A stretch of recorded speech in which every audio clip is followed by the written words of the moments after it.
মুসলমান ভাই বাবাজিরা, খাস করে 6 নম্বর ঈশ্বরীপুর জলসা মাহফিল নির্বাচিত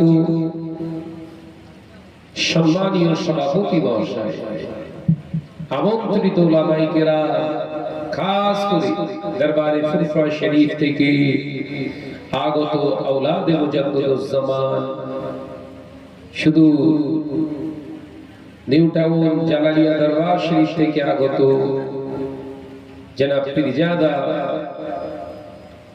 রাকিবুল আজিজ সাহেব ভাইজান, সামনে বসে থাকা নওজোয়ান যুবক ছেলেরা, শ্রদ্ধেয় বাজার মুরব্বিয়ান বোনেরা, পর্দানাশীরা, পর্দা আলে অবস্থিতা আমার স্নেহা, গর্ভধারিণী জনম দুঃখিনী ধার্মিকা মা ও বোনেরা, দীর্ঘক্ষণ একদম সন্ধ্যার পর থেকে নসিহত শুনে শুনে একদম আপনাদের পুরো লোড হয়ে গেছে নাকি? বাকি আছে শুধু একটু দোয়া।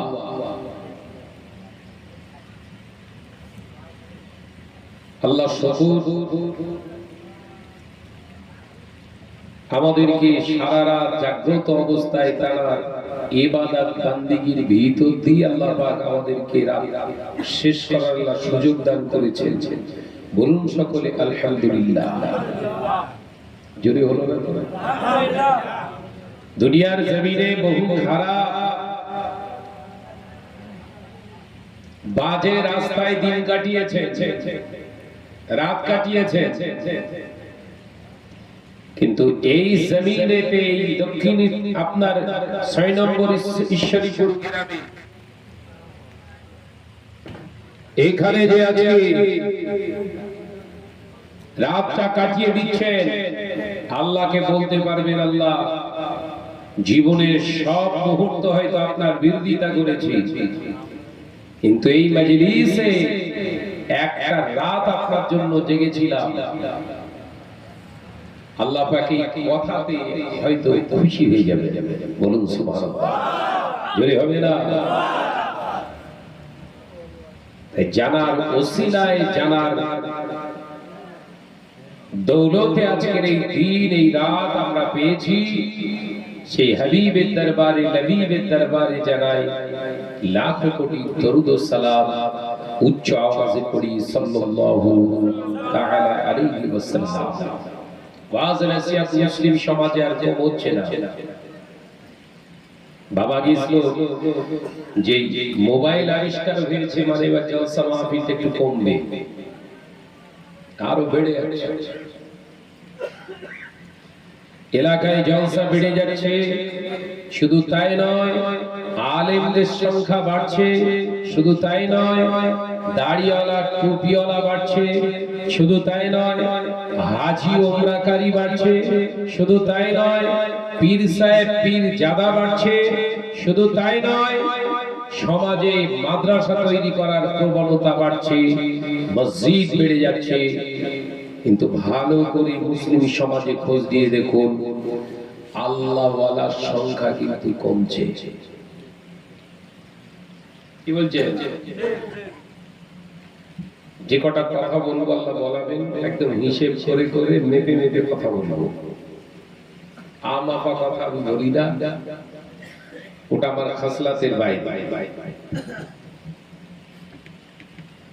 যে সমাজে আলেমের অভাব নাই, কোরআনের হাফেজের অভাব নাই, কারীর অভাব নাই, মাওলানা মুফতির অভাব নাই, দাড়িওয়ালা টুপিওয়ালার অভাব নাই, হাজির অভাব নাই, বোরখা পরনে ওয়ালির অভাব নাই, সে সমাজে তো আল্লাহ আল্লাহ বাড়বে। আপনাদের হিসেব কি বলছে? বাড়ার দরকার না কমা? কিন্তু হচ্ছে কি? খোঁজ নিয়ে দেখুন, দাড়িওয়ালা টুপিওয়ালা নামাজি হাজি ওমরাকারী বেড়ে গেছে, বোরখাওয়ালি বেড়ে গেছে। ঘর ঘর হারাম তো ছাইলা হয়ে গেছে। আমি মনে দক্ষিণ ঈশ্বরীপুর সব ঠিক আছে, হারাম ঘরটা দিক বোধহয় কম আছে। হ্যাঁ হ্যাঁ, কি বলছে? বেশি না কম? আল্লাহ কোরআনে বলেছেন নামাজ রোজা হজ যাকাত উমরা মসজিদ মাদ্রাসা আলেম ওলামা আগে নয়, আমি আল্লাহ বলছি ঈমান এনেছিস? যদি ঈমান এনে থাকিস আমি আল্লাহ একটা আমল প্রথম দিচ্ছি, এই আমলটাই করবি। ইত্তাকুল্লাহ, আমি আল্লাহ, আমাকে তোরা ভয় করবি। একবার জোরে বলে সুবহানাল্লাহ, জোরে বলেন সুবহানাল্লাহ। আল্লাহকে ভয় করি, ওই জায়গায় সব গাপ্পা মেরে বসে আছে। আল্লাহকে ভয় করি, পাঁচ ওয়াক্ত নামাজ পড়ি মানে আল্লাহকে ভয় করি, রোজা করি মানে আল্লাহকে ভয় করি, হজ করি মানে আল্লাহকে ভয় করি, যাকাত দিই মানে আল্লাহকে ভয় করি, মসজিদ চালাই মানে আল্লাহকে ভয় করি, দুনিয়ার জমিনে আল্লাহ আল্লাহ জিকির করি মানে আল্লাহকে ভয় করি, দাড়ি রেখেছি মানে আল্লাহকে ভয় করি, জুব্বা পরেছি মানে আল্লাহকে ভয় করি, মাথায় টুপি দিয়ে ঘুরি মানে আল্লাহকে ভয় করি। এটাকে আল্লাহকে ভয় করা বলে না। নামাজ আদায় করি, রোজা আদায় করি, হজ আদায় করি, যাকাত আদায় করি, এটা তো আল্লাহর একটা হুকুম, আল্লাহ পাকের একটি হুকুম, আল্লাহ আদেশ দিয়েছে বলে করি। আল্লাহ পাক এই আদেশের নাম ইসলাম বানায়নি, নিষেধের নাম হলো ইসলাম। একবার জোরে বলে সুবহানাল্লাহ।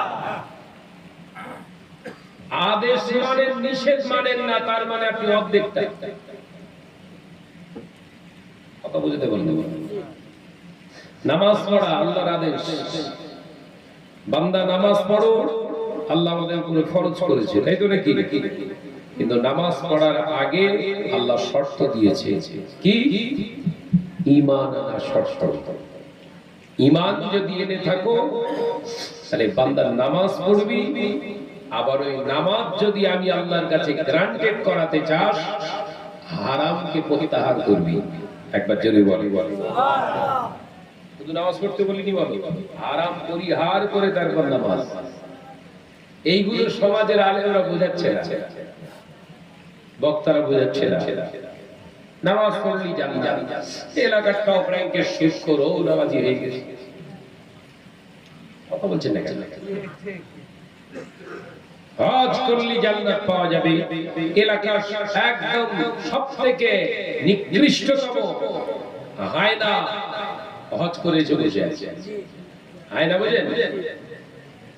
জীবিত থাকা অবস্থায় খুবলে ছিঁড়ে ছিঁড়ে খায়। এরা হায়না পশু, নিকৃষ্টতম চরিত্র।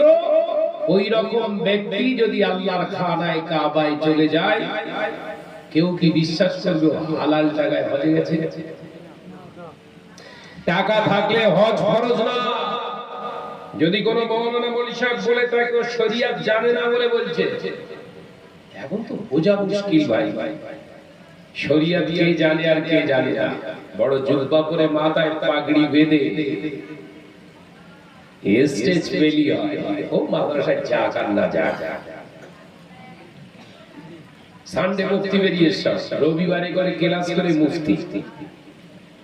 ওদের সে ফতোয়া আর হারাম হালাল বলে কিচ্ছু না, তুই আমার যা করবি হালাল, ও আমার না, সব হারাম। সানডে মুফতি ফতোয়া। শরিয়তটা কারণ মাপের নয়, আপনার ইচ্ছা মতো চলবে না। শরিয়তের হুকুম বোঝে। 500 কোটি টাকার মালিক আপনি, অন্যায় ভাবে রাহাজানি করে মানুষের কাছ থেকে কেড়ে নিয়ে লুটে নিয়ে আপনি মালিক হয়েছেন। আপনি ভাবছেন 500 কোটি টাকার মালিক, তাই তো এবার যাকাত ফরজ হয়ে গেছে বোধহয় আমার। আল্লাহর কসম করে বলছি, 1 পয়সা আপনার যাকাত ফরজ হয়নি। এই শুনছেন তো? যাকাত কার উপরে ফরজ? হালাল মালদার, হালাল টাকা, হালাল অর্থবান ব্যক্তির উপরে আল্লাহ যাকাত ফরজ করেছে। একবার জোরে বলুন সুবহানাল্লাহ। এবার যার উপরে যাকাত ফরজ, তার উপরে তো কুরবানি আপনার দেওয়া উচিত। হারাম মালে আল্লাহ কুরবানি দিতে বলে না। সবচেয়ে বড় রোগ হয়ে দাঁড়িয়েছে এটা। আমি মনি সাহেব একটা প্রতিষ্ঠান চালাই, মাল দরকার, বলে দিলাম বাবা যাকাত খরচ হয়ে গেছে, তোমার টাকা হয়ে গেছে। কি টাকা হয়ে গেছে জিজ্ঞাসা করলে তার পাবো না, কথা বলে না। ডিসকাস করে যদি বলি বাবু যদি হালাল টাকা থেকে থাকে তাহলে হালাল টাকার যাকাত খরচ, আর এই হালাল টাকা যদি তো থাকে ওই হালাল টাকার যাকাতের টাকা আমার প্রতিষ্ঠানে একটু দিস, ওই জীবনে টাকা পাবে? কথা বলে না, কথা বলতে হবে, পাবে? ওই জন্য ফতোয়া সাইট আনাজ ভাই টাকা পয়সা আল্লাহ দিয়েছে, দেন যাকাত দেন। আনাজ ভাই চিন্তা করলো কেউ এতদিন তো বলিনি এরকম দাড়িওয়ালা টুপিওয়ালা এরকম হুজুর মানুষ, এত বড় একটা লোক, এই লোক আমার কাছে যাকাত চাচ্ছে। এলাকার মানুষ সবাই জানে যে এলাকার টপ র্যাঙ্কের সুদখোর, তাহলে সুদ খেলেও বোধহয় যাকাত খরচ হয়। দেখেছে সুদ খেলেও বোধহয় যাকাত খরচ হয়। তাহলে এক কাজ করি ভাইজান, সত্যি কথা বলতে কি আমার ভয় হতো আমার উপর যাকাত খরচ হয়ে গেছে কিনা, ওই জন্য আমি দিতাম না। গাড়ি বাড়ি সব করে সব সাইলাপ করে ফেলেছি যাকাতে। কত টাকা তো আছে? ও বলে দিল সত্য কথা, হ্যাঁ প্রায় 4-5 কোটি টাকা। জঘন্যতম তো পাপ হয়েছে, এতদিন যাকাতে কোটিতে 2.5 লাখ মার। কি বলছে? জোরে বল না রে বাপ, কোটিতে 2.5 লাখ টাকা মার। 5 কোটি যদি হয় ক লাখ টাকা হচ্ছে? 12.5 লাখ টাকা হচ্ছে। হুজুর 12.5 লাখ টাকা দিয়ে আমার টাকা শুদ্ধ, কিন্তু গরিবের ঝেড়ে দিয়ে বড় হয়ে যায়। হুজুরের কাছে ওয়াশিং মেশিন তো, কিন্তু মাথায় ঢোকে না দেখি। ওই যেমন ওই বিজেপি বেজম্মা পার্টি যত অন্যায় করুক না কেন ভেতর ঢুকি ওয়াশিং মেশিন এ সাথ কথা বলছে না কেন?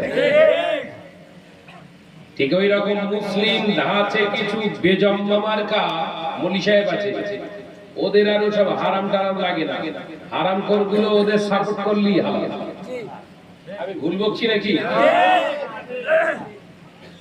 ওদের ওই জন্য ওপেন বলছি, সব বেজম্মা মার্কা মলি সাহেব।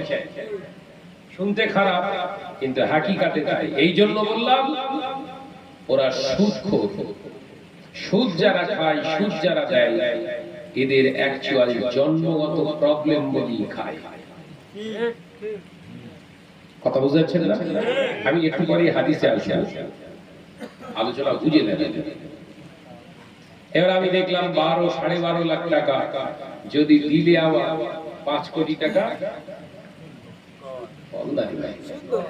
পুরো যেন ফিল্টার হয়ে যায়, হালাল হয়ে যায়। কিন্তু দেখা যাচ্ছে এলাকার মানুষ কারোর ভেড়ি দখল করে নিয়েছে, কারণ ভেড়ির মাছ চুরি করলি, গরিবের ঘর তো ভেঙে দিয়ে সব লুটপাট করে নিয়ে সেই সব টাকা আমার 5 কোটি টাকা হালাল করছে। কারণ হুজুর হচ্ছে ওয়াশিং মেশিন, কথা বলে না। বলে দিলাম 12.5 লাখ টাকা, তাহলে হুজুর তাহলে টাকাটা কি আপনার হাতে দেবো না সব আমার দিস নি? তাহলে আমার লোভ লেগে যাবে, কারণ খাবার সেন্সিবিলিটি লেগে যাবে। সব আমার কাছে দিস নি, তুই এক কাজ কর আমার প্রতিষ্ঠানে 5 লাখ টাকা দে। আমার সব এই 3 বাচ্চারা সব পড়ছে, সবাই 3 বাচ্চা নাই, ওর প্রতিষ্ঠানে যা পড়ছে নাকি সবাই 3 দিয়ে দিল 5 লাখ টাকা। সেই টাকা স্টেজে হাতে না দিয়ে বলছে দেখেছিস মাল, দেখেছিস কড়কড়ে চকচকে লোক।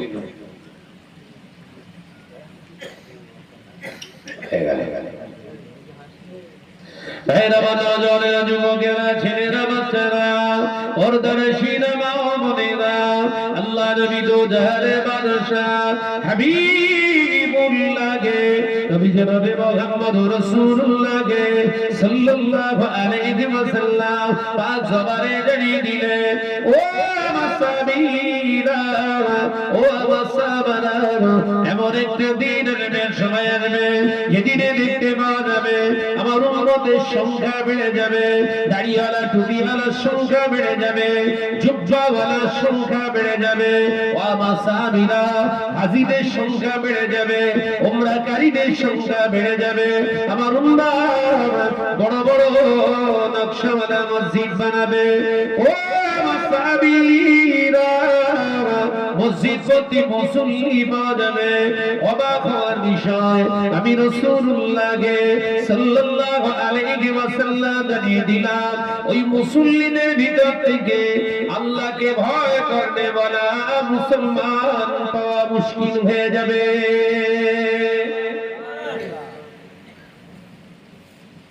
কার পাওয়া মুশকিল হবে? मुसलमान। हर मोमिन को मुसलमान नहीं कहा जाएगा, मगर हर मोमिन को मुसलमान कहे नहीं जाए, बल्कि मानने वालों को मुसलमान कहते हैं, विश्वास रखने वाले को मोमिन कहते हैं। और विश्वास रखने वालों जब तक मुसलमान नहीं हो जाए वो जहन्नम नहीं पहुंचाए, मगर हर मुसलमान को अल्लाह ताला ने जन्नत में भेज जाए। एक बार जोरे बोले, एक बार जोरे बोले। প্রত্যেকটা মুসলমান বিনা হিসাবে জান্নাতে যাবে, একবার জোরে বলে। কিন্তু সব মুমিন কিন্তু সব ঈমানদার কিন্তু জান্নাতে যাবে না এক চান্সে, ওই জাহান্নামে ভোগ করিয়ে তারপর জান্নাতে দেবে। विश्वास रखने वालों को कहते हैं मोमिन और मानने वालों को कहते हैं मुसलमान। মাথায় ঢুকছে? ঈমান এনেছেন আল্লাহ এক, নবী আছে, নবী আলাইহিস সালামের প্রতি ঈমান এনেছে, আল্লাহর আসমানি কিতাব, মৃত্যু আছে, হায়াত, মালিক সব কিছু আল্লাহ, ঈমানদার। এই ঈমানের উপরে দাঁড়িয়ে আপনার জীবনে প্রত্যেকটা পার্ট টু পার্ট আপনি আমল করবেন, তখন আপনি হবেন মুসলমান। একবার জোরে বলুন সুবহানাল্লাহ। যতক্ষণ না মুসলমান না হন, আল্লাহ কোরআনে বলছে ওয়ালা তামুতুন্না ইল্লা ওয়া আনতুম মুসলিমুন, ততক্ষণ পর্যন্ত যেন মরিস না যতক্ষণ না মুসলমান না হস। মাথায় ঢুকছে? আল্লাহ ঈমানদারের কথা বললেন না, বলেন মুসলমান না হয়ে যেন মরিস না। মুসলমান ছাড়া যদি মরেন তাহলে খবর আছে কি?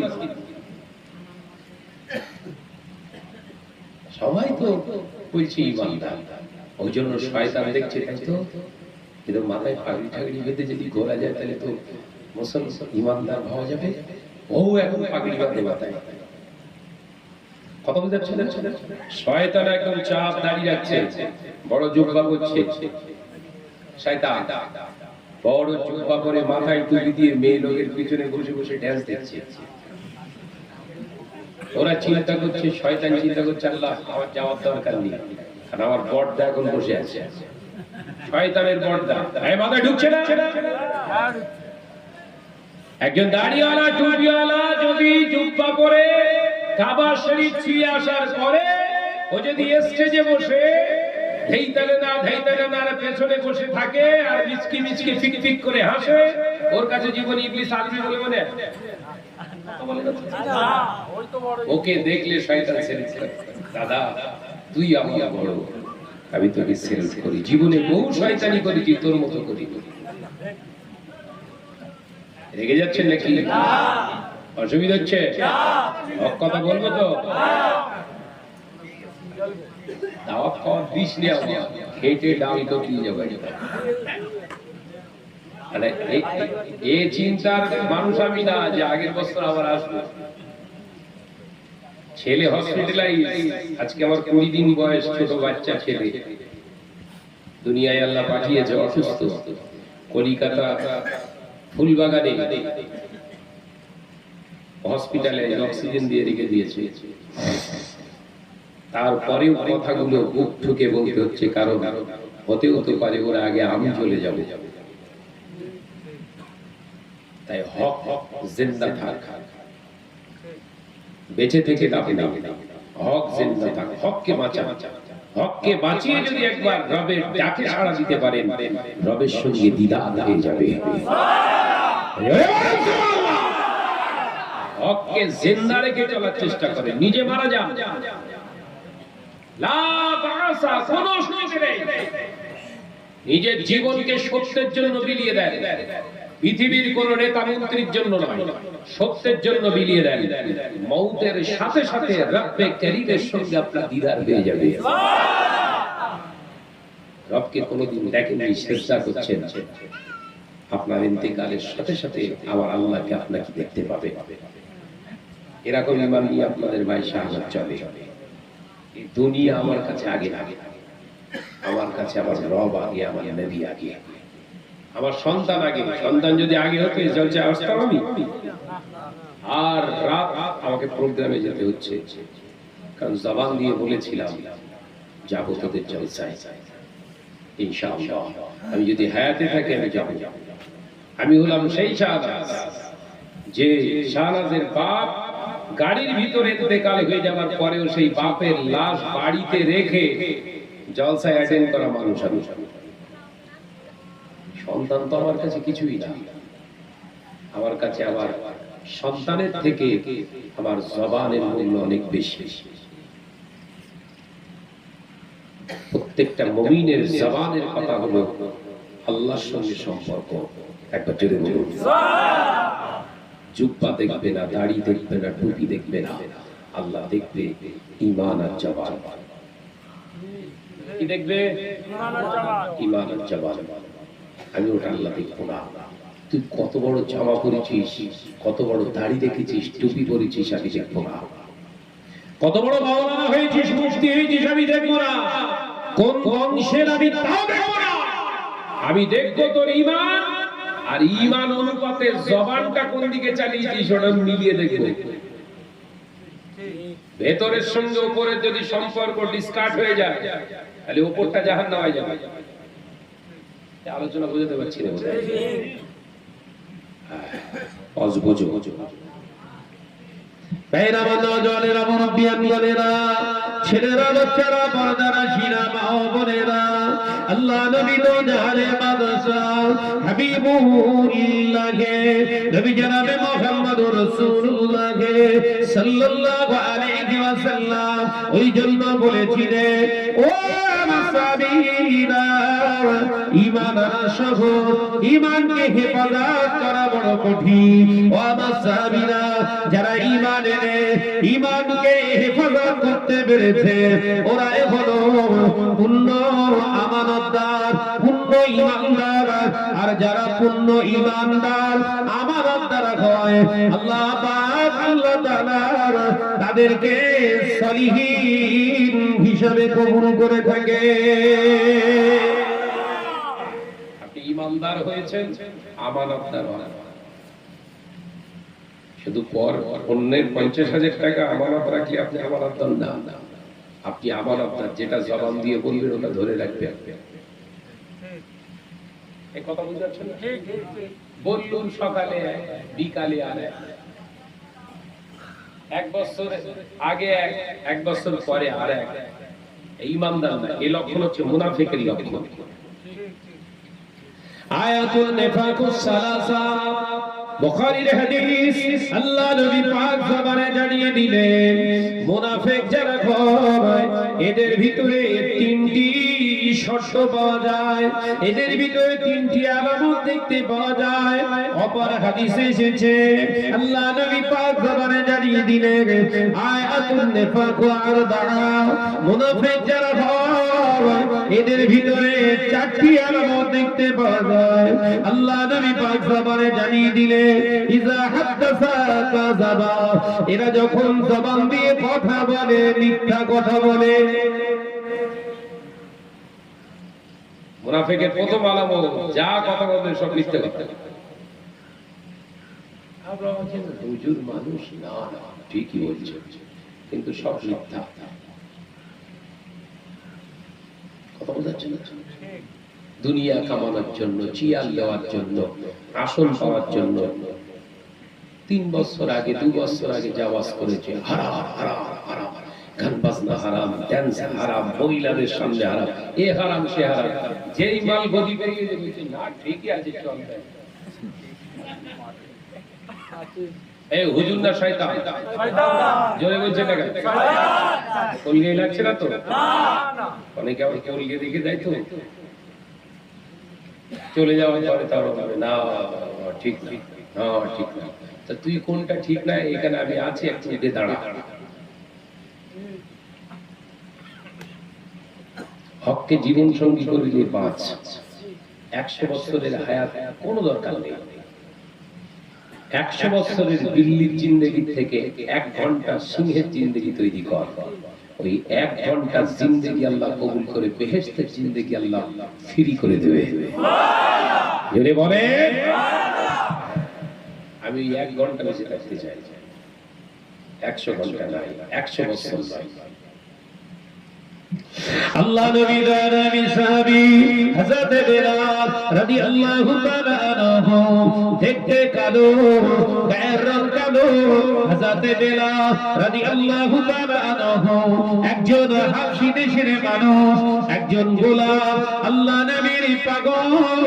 হযরত বেলাল রাদিয়াল্লাহু তাআলা আনহু ঈমান এনেছে, গোপনে গোপনে মক্কা জমিনে ঈমান এনেছে। কিন্তু দাদা উমাইয়া ইবনে খালদ শুনতে পেলেন আমার বেলাল রাতের অন্ধকারে বসে বসে, হামাগুড়ি নিয়ে বসে বসে কি যেন জপ করে। হযরত বেলাল রাদিয়াল্লাহু তাআলা আনহু জবানের আওয়াজ তিনি শুনতে পেলেন, আল্লাহ এক, আল্লাহ এক, আল্লাহ এক। একটা জোরে বলুন না। সব কালো কালো হয় না, জানেন তো? সব কালো কেলি হয় না, সব কালো কেলি হয় না। যার উপরটা কালো ভেতরটা ভালো, এ হলো জগতের আলো। একবার জোরে বলুন। আর যার ভেতরেও কালো উপরেও কালো আছে কেলি। কি বললো? জোরে বল না রে ভাই।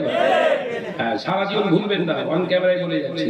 যার ভেতরটা কালো উপরটাও কালো, এর নাম জোরে বলে কেলে। যে একসময় মেসেজ বলি না, এই কেলে, ভেতরেও কালো উপরেও কালো। কিরকম? অন্যায় দেখলেও চুপ করে বসে দেখে। এদের সম্পর্কে কোরআনে এসেছে, এরা দেখেও না দেখার ভান করে, শুনেও না শোনার ভান করে, এরা কানে কালা, চোখে অন্ধ। তাই আমি গোদা বাংলা এদের নাম রেখেছি কেলে। আমাকে সব বলে না ভাই, যারা আপনি সৃষ্টি, আল্লাহ সৃষ্টিকে আপনি অনীহা করছেন। নাউজুবিল্লাহ, আল্লাহ সৃষ্টিকে অনীহা করার কোনো জায়গা নেই। যে কেলে হবে তাকে তো কেলি বলতে হবে। আল্লাহ সৃষ্টিকে দেখে অনীহা করেছি, আল্লাহ সৃষ্টিকে দেখে অনীহা করলে তো গুনাহ হবে, সে তো জানি আমি। কিন্তু যাদের ভেতর কালো উপর কালো, না ভাই, যারা আপনি ভিতরটার সংবাদ কি করে জানেন? ওই নিজের সাথী ভাই অন্যায় করছে, প্রতিবাদ করছে না, হারামকে হালাল বলছে, কোনো প্রোটেস্ট করছে না, অন্যায়কে ন্যায় বলে চালিয়ে দিচ্ছে, কথা বলছে না, এ কালো নয়, হচ্ছে কেলে। আল্লাহ নবী সাহাবী হযরত বেলাল রাদিয়াল্লাহু তাআলা আনহু হুজুর আবার দেখতে পাওয়া যায় আল্লাহ নবীর নাম পবিত্র জবান দিয়ে নিতে লাগলেন। উমাইয়া ইবনে খালদ রাতের অন্ধকারে ঢুকে পড়েছে ঘরে। এ কি ব্যাপার, কান্নাম জপি। আল্লাহ নবী সাহাবী অবাক হয়ে গেলেন। আর আমার উপর হুজুর মিথ্যা অবলম্বন করলেন না, মিথ্যার আশ্রয় দিলেন না।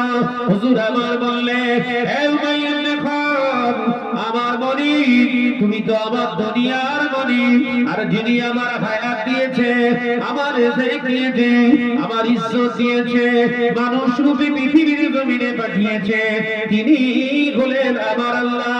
ওই আল্লাহকে আল্লাহ বলে আমি মেনে নিলাম। শুরু হয়ে গেছে। যে রাতে তিনি জানতে পেরেছেন সেই রাতেই মার স্টার্ট হয়ে গেছে। আল্লাহ নবী কলিজার সাহাবী হযরত বেলাল রাদিয়াল্লাহু তাআলা আনহুকে পিছমোড়া করে হাত বেঁধে চাবুক দিয়ে পেটাতে লাগলেন। হযরত বেলাল রাদিয়াল্লাহু তাআলা আনহু বারে বারে জবান দিয়ে বলতে লাগলেন, ইয়া আহাদ ইয়া আহাদ ইয়া আহাদ ইয়া আহাদ, আল্লাহ এক, তিনি এক, তিনি এক। আল্লাহ নবী সাহাবীকে মেরে মেরে গোটা কালো চেহারাটা রক্তে লাল করে দিয়েছে। এ রাজনেরা হযরত বেলালকে বলা বলো, বেলাল জবানে একবার আল্লাহকে অস্বীকার কর, যদি অস্বীকার করি গোলাম থেকে আজাদ করে দেব। বেলাল এই মক্কার জমিনে ঘর দিয়ে দেব। বেলাল তুই যা চাইবি তাই দেব। একবার বল আল্লাহকে আমি মানি না। হযরত বেলাল বলেছিলেন, এই উমাইয়া দেখো, জেনে রাখ, শুনে রাখ, তামাম পৃথিবীটাও যদি তুই আমায় দিয়ে দিস, তারপরেও যদি আমাকে বলিস আল্লাহকে ভুলে যেতে, আমি বেলাল, আমি তামাম পৃথিবী ছেড়ে দিতে রাজি। যে আল্লাহকে আমি অন্তরে স্থান দিয়েছি, ওই আল্লাহকে আমি ভুলতে পারবো না। একবার জোরে বলেন দেখেছেন, কালো না ভালো? ভালো। জোরে বলেন ভালো। আর 500 টাকায় যে ভূগোল চেঞ্জ করে, ঈমান আনা অনেক সহজ, ওকে সেভ রাখা, সংরক্ষণ রাখা খুব কঠিন। আল্লাহ নবী জলিল কদর সাহাবী হযরত বেলাল রাদিয়াল্লাহু তাআলা আনহুকে মারতে লাগলেন। হযরত বেলাল বেহুশ হয়ে গিয়েছে। হযরত বেলালকে আবার জ্ঞান ফিরিয়ে আনা হলো। আবার বলা হলো, বেলাল এত অত্যাচার সহ্য করিস কেন? একবার বল নবীকে নবী বলে মানি না। আল্লাহ নবীর সাহাবী হযরত বেলাল রাদিয়াল্লাহু তাআলা আনহু বলেছিলেন, আমি আমার জানের থেকে আমার নবীকে মহব্বত করি, আমাকে মেরে মেরে রক্ত শূন্য করে ফেল, তবু আমি বলছি, আমি যদি আল্লাহ দয়ায় বেঁচে থাকি আমি আল্লাহকেও ছাড়বো না। জানার ওসিলায় আল্লাহ পাক দুনিয়ার জমিনে আমাকে পাঠিয়েছে, ওই নবীকে আমার কাছ থেকে আমি ছাড়বো না।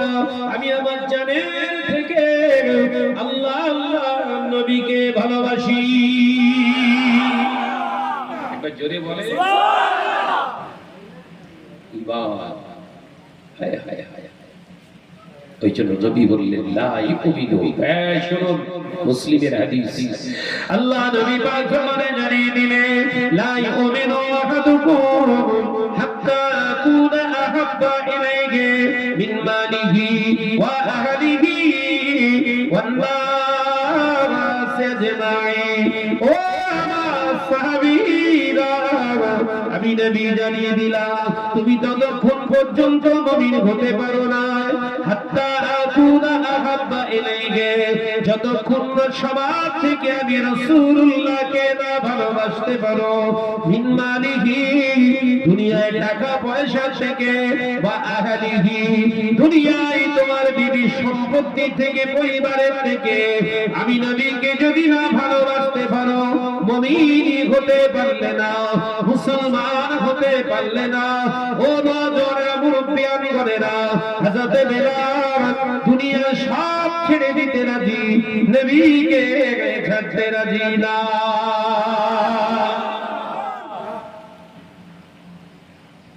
নিজের ঈমানটা, হযরত বেলালের ঈমানটা মেলা।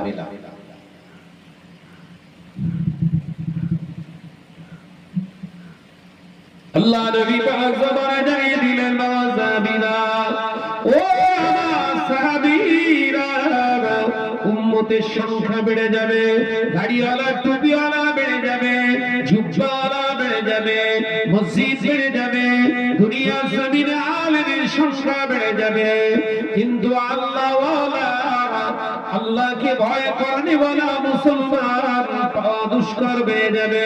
নবী সাহাবীরা প্রশ্ন করলেন মানহু ইয়া রাসূলুল্লাহ হাবিবাল্লাহ মান হাউলাই, এরা কারা, এদের পরিচয়টা একবার দিন। আল্লাহ নবী বললেন আলির রিবা, ওরা হলো সুদের লেনদেনকারী, সুদখোর। শুনছেন?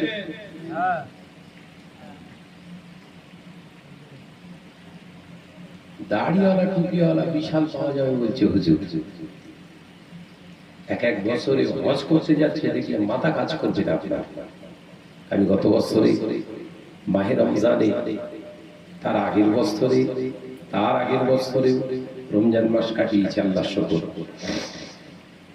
গত রমজানে আমরা শুধু উমরা পালন করেছি হাজিরা 2.2 লাখ মানুষ। কত? কত লাখ? 1 কোটি বলেন।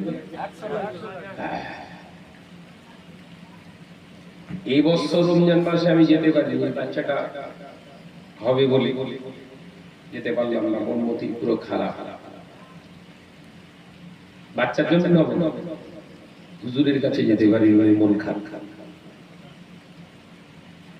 যেহেতু বাপ তো একটা কর্তব্য আছে, দায়িত্ব আছে, হক আছে, যদি না পালন করে কাবা ঘর ধরে বসে থাকি ও কবরে বাস করবে। মাথায় ঢুকছে না? বিবির হক যদি না আদায় করেন, কাবা ঘর ধরে খুব কুচুম পাচাং করছে, ও মারছেন, কবরে বাস করবে। বিবি বিবি ছবি কথা বলি, বিবি আলাদা ছবি আলাদা, জানেন তো? ওই বিবির হক আদায় করুন যে বিবি আপনার আনুগত্যের উপরে চলে। ওই বিবির হক আদায় করতে যাবেন না যে আপনার খায়, আপনার পরে, আপনার নিয়ে সাজে, আর বেগানা পুরুষকে দেখায় ও আপনার বিবি হচ্ছে ছবি। আড়ালে যারা আছে সকলে এবার আমাদের উল্টো পাল্টা করছে। হজ হবে সবার জন্য হবে নাকি? এবছরে রমজান মাসে হজ আপনার উমরা করেছে 10.1 কোটি মানুষ। মানে সৌদি আরবের সিস্টেম হচ্ছে হজের আর রমজানের উমরা হিসাব ওরা প্রকাশ করে। এবছরে উমরা করেছে 10.1 কোটি মানুষ। আশেপাশে যা বিল্ডিং ছিল ভেঙে চুরমার করে উড়িয়ে যাচ্ছে, একদম জায়গা দিতে পারছে না তো। 2023-এ ফরজ হজ যখন দিয়েছি, সব থেকে বড় হজ হয়েছিল, আল্লাহ করিয়ে দিয়েছিলেন ফরজ হজ। 26 লক্ষ মানুষ একসঙ্গে হজ করেছিলেন, তার ভিতরে আমি গুনাহগার ছিলাম। আরাফাতের ময়দানে পুরো সাদা হয়ে আছে, গোটা আরাফাতের ময়দান পুরো সাদা, হাজিদের মাথা। কত মনে আসে আর কান্না পায়। দুনিয়ার জমিনে আপনি কতটুকু আল্লাহর জন্য করেছেন আল্লাহ দেখবে না? সমাজের মানুষ তো সবাই তো ভালো বলছে, আর একটা হাইব্রিড কথা আছে, কি বলে? 10,000 ভালো কয় সেই ভালো হয়, নিজে যারে ভালো কয় সেই ভালো নয়। এরকম একটা হাইব্রিড কথা আছে না? ওটা মাতলামি কথাবার্তা। 10,000 ভালো কয় আসলে সে ভালো নয়, আল্লাহ আল্লাহ রাসূল যারে ভালো কয় সেই ভালো হয়। একবার জোরে বলুন, হ্যাঁ জোরে হবে না? 10,000 ভালো কয় সেই ভালো হয়, যদি এই কথাটা অ্যাপ্রোপ্রিয়েট হয়।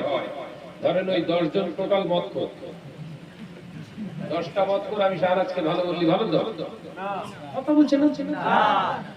100 জন বেনামাজি আমাকে ভালো বলছে, ভালো? তাড়িখোর, জিনাখোর 1000 লোক আমাকে ভালো বলছে, এই ভালো? শরীয়তের দলিল না, শরীয়তের দলিল দুনিয়ার মানুষ যদি তোমাকে খারাপ বলে, খারাপ বলুক, আল্লাহ আল্লাহ রাসূল যদি তোমায় ভালোবাসে, কোরআন হাদিস যদি তোকে ভালো বলে, তুই হচ্ছিস ভালো। একবার জোরে বলুন। 10,000 ভালো কয় সেই ভালো হয়, ওই 10 জন কারা? আজকে ব্যাখ্যা দিয়ে দেন। 10 যারে ভালো কয় ওই ভালো হয়, ওই 10 জন হচ্ছে তারা যারা আল্লাহ এবং রাসূলের কাছে ভালো। একবার জোরে বলুন সুবহানাল্লাহ। ভালোর কাছ থেকে ভালো সার্টিফিকেট পাওয়া যায়। কথা বলছেন না কেন?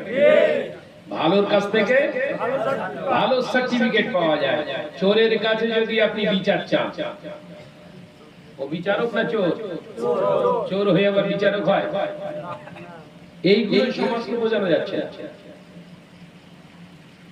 চোর বিচারক হয়? আর চোরকে যদি আসলে বসিয়ে দেয়, ও জীবনে যা করি কি করি যদি বিচার করলে,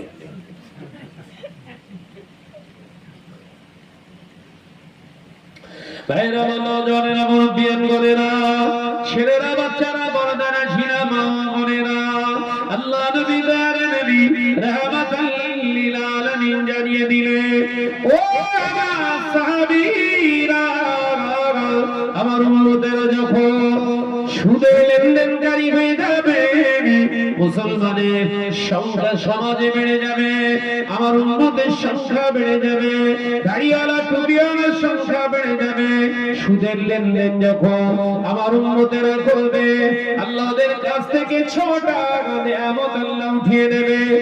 1 নম্বরের নিয়ামত, যারা সুদের লেনদেনকারী হয় আল্লাহদের মনের শান্তি উঠিয়ে দেবে। মনে আর শান্তি থাকবে না, ওদের মনে আর শান্তি থাকবে না। ও আমার সাহাবীরা, 2য় নম্বর নিয়ামত, ওই সময় সুদখোরেরা টাকাওয়ালা ধন সম্পদওয়ালা বাড়িওয়ালা হয়ে যাবে, অথচ ওই বাড়ি থেকে আল্লাহ জিকিরের আওয়াজ পাওয়া যাবে না। ওই বাড়ি থেকে গান বাজনার আওয়াজ শুনতে পাওয়া যাবে। আপনাদের এলাকায় এসব নেই? বাড়ি বাড়ি আর গান বাজনা হয়? বলে হুজুর বাড়ি বাড়ি কি পকেটে পকেটে হয়? কথা বলছেন না কেন? আপনি যে সুদের সঙ্গে সম্পর্ক, হারামের সঙ্গে সম্পর্ক রেখেছেন, প্রথম সিম্পটম দেখবেন আপনি মনে শান্তি পাচ্ছেন না। 2য় নাম্বার কি? আপনার ঘর আলিশান হয়েছে কিন্তু ওই ঘরের ভিতরে আল্লাহ জিকির আর হচ্ছে না, গান বাজনা চলছে, জানবেন ঘরের ভিতরে সুদের আদান প্রদান চলছে। মাথায় ঢুকছে তো? আল্লাহ নবী পাক আমার হাদিস থেকে পাওয়া যায় 3 নাম্বার নিয়ামত উঠে যাবে। আল্লাহ নবী বললেন নিয়ামতে কি? স্বামী স্ত্রীর ভিতরে ভালোবাসা। স্বামী স্ত্রীর ভালোবাসা বড় নিয়ামত। এই সুদের আদান প্রদানকারী যারা হয়, স্বামী স্ত্রীকে দেখে সন্দেহ করবে, স্ত্রী স্বামীকে দেখে সন্দেহ করবে, ওই সুযোগে স্বামী স্ত্রী একে অপরের সন্দেহে বশীভূত হয়ে ওরা পরকীয়ায় লিপ্ত হবে। স্ত্রী থাকার পরেও বেগানা নারীর প্রতি আসক্ত হয়ে যাবে, নিজের বিবি থাকার পরেও অন্য বেগানা নারীর প্রতি আসক্ত হয়ে যাবে, নিজের স্বামী থাকার পরেও অন্য বেগানা পুরুষের সঙ্গে আকৃষ্ট হয়ে যাবে। অবৈধ জিনা ব্যভিচার শুরু হয়ে যাবে।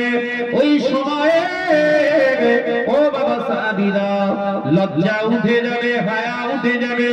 সুদের লেনদেনকারীর ভিতরে হায়া থাকবে না, লজ্জা থাকবে না। তখন দেখতে পাবে একজন বেগানা পুরুষকে ঘিরে অনেকগুলো নারী গোল করে ঘিরে বসে গল্প করে, হাসি ঠাট্টা করবে। ও ঈশ্বরীপুরের মুসলমানেরা, আপনাদের এলাকায় নিশ্চয় বন্ধন গ্রুপের ষাঁড়েরা আছে। একটা বন্ধন গ্রুপের ষাঁড়কে বসিয়ে দিয়ে 12-14 জন নারীরা কি গল্প করে না, কথা বলে না। এই সময় এই ডোজের আওয়াজ ঠিক না, তবু চালাতে হবে। কথা বুঝাচ্ছে? অসুবিধা হচ্ছে? 1447 বছর আগে হুজুর বলে গেলেন, যখন বাড়িতে সুদের আদান প্রদান হবে তখন ওই নারী পুরুষের ভিতর থেকে লজ্জা, হায়া উঠে যাবে। সুদের গুণ দেখে নেয় আমাদেরকে ফিরছে, শুনছেন তো নাকি? তাকবীর ঝাড়েন না, আর তাকবীর হচ্ছে না। ওই ওই করে শুলে ভালো হয় বোধহয়, শুয়ে পড়বা। তাকবীর ঝাড় না, আর তাকবীর, আরে হে লা লা তাকবীর। নবী বললেন কি, সুদের টাকা আপনার ভিতরে ঢুকেছে তার প্রমাণ। তৃতীয় নম্বর কি, আপনার ঘরের বিবি আপনার বাচ্চাদের লজ্জা থাকবে না। তাতে কি হবে, একজন বেগানা পুরুষকে ঘিরে 10 জন নারী এক জায়গায় বসে, 20 জন নারী এক জায়গায় বসে হাসি ঠাট্টা মজাক করবে। বন্ধন গ্রুপটা খেয়াল করে দেখেন কজন করে বসে। কি জ্বালা বলেন,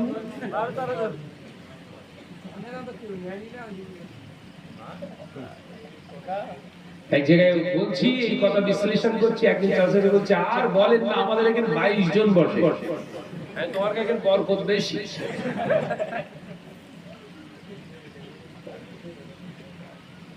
শুরু হয়ে গেছে মারাত্মক কথা। শোনেন পরে কি বলছে আল্লাহ নবী। বাবা সাহাবীরা, ও সাহাবীরা, ওই সময় জিনার বিচার ঘরে ঘরে হবে। শুধু ঘরে ঘরে হবে না, সরকারি ভাবে জিনা করার আপনার পারমিট দেবে। সরকারি ভাবে, রাষ্ট্রীয় ভাবে অবৈধ সম্পর্ক করার স্থান তৈরি করে দেবে। আমার ভারতবর্ষে বাংলা জমিনে মানুষ ঘর পায় না, পার্কে তৈরি করে দেওয়া হয়েছে।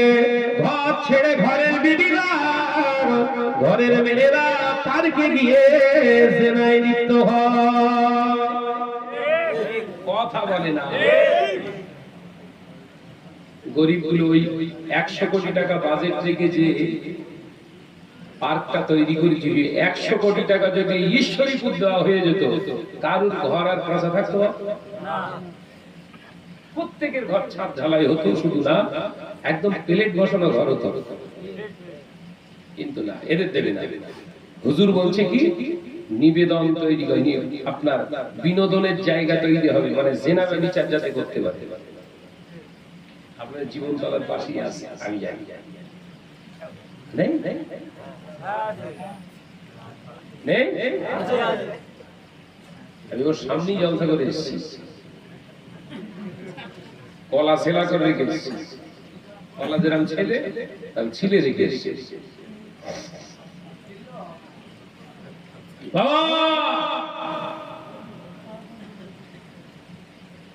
বিশ্বনবী বললেন 4 নাম্বার নিয়ামত কি উঠে যাবে, হায়া, লজ্জা থাকবে না।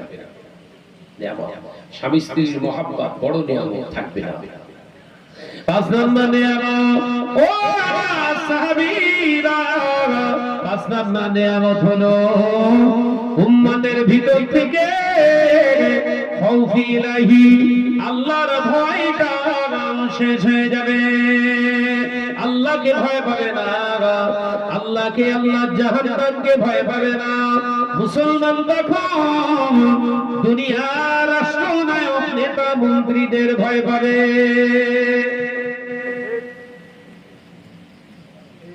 এটা ঠিক জায়গায় পড়ে ধরে।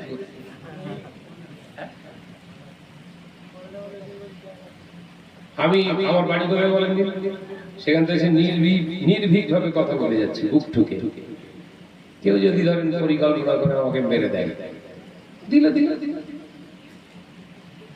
আমার ভিতরে সব হুমকি চুমকি চলে না, জানেন। কেউ যদি আমার ফোন করে হুমকি দেয়, এক ফজার বিরুদ্ধে কথা বলিস তো, ফজা চেনেন ভাইজান হুজুরদের ফজা বলেছে। আল্লাহ বলছে ওরা ফজা না, ফজাকে সময় হলে আমি ঠিক বুঝিয়ে দেব। আল্লাহ বিচার আছে না? না আছে। আওলাদে মুজাদ্দিদুজ্জামানের ফজা করে চিনলে কত রকম কটূক্তি করেছে। আল্লাহ বললেন না, ওই টুপিটা ওদের মাথায় মানায় না, তোর উপরই মানায়। আল্লাহ ঠিক করিয়ে দিয়েছে। বলুন সুবহানাল্লাহ।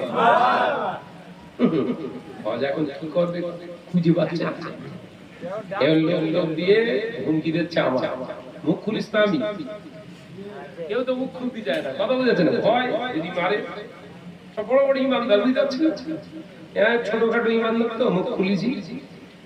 ইরে ভজা, ও তো বললি হারাম খোর, শোনেননি? প্রথম ফোন করেছে এলাকার পোলা পান দিয়ে, দিয়ে বলছে হ্যাঁ তুমি সাহেব সাহেব টাহেব বলিস নি, বেঙ্গল ব্যাং সাহেব কার জানিস, কার বলে সাহেব, বেঙ্গল। তারও বল কি হয়েছে, না আপনি এরকম বলছেন কেন, কি তুই বললি আমি শুনবো, এই কর্তার না বিক্রি হয় না,